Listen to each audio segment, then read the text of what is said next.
faut comprendre qu'en français, c'est l'oral, c'est la position de la lettre qui détermine sa prononciation, et non pas la lettre elle-même. Si une lettre se trouve au début d'un mot, elle doit avoir une dimension consonantique.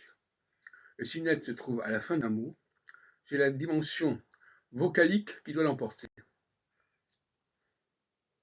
Dans le cas du E, par exemple, le E en début de mot ne se prononce pas pour forcer l'émergence de la consonantation, la consonantisation.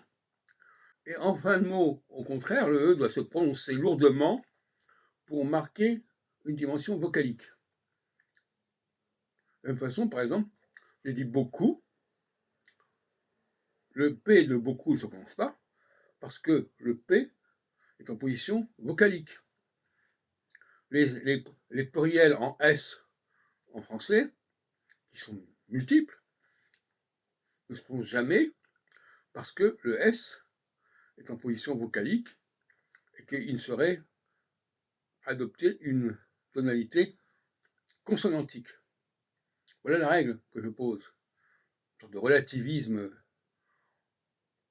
de la voyelle et de la consonne, du son voyelle et du son consonne. En français, le son voyelle et le son consonne sont déterminés non pas par la nature même de la lettre, mais par la position de la lettre au début ou en fin d'un mot.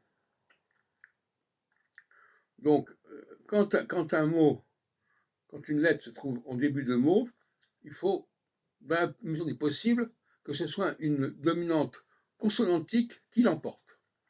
Et quand on est à la fin d'un mot, c'est la dominante vocalique qui doit l'emporter. Peu importe quelles sont les lettres qui sont en question. Et l'allemand a bien compris ça, parce que quand il dit eine, eh bien, il insiste sur le E final, ce qui fait qu'il en fait une voyelle, et nous on a le tort de dire une, au lieu de dire une, parce qu'à ce moment-là on fait entendre une consonne plus N, alors qu'en réalité, il faudrait dire une. Bon. Etc. Enfin, c'est un très bon exemple, comme ça. Même si il dit beaucoup, bon, beaucoup, il faut insister sur le consonne, le B, et coup, il ne faut surtout pas prononcer le P final, etc., etc.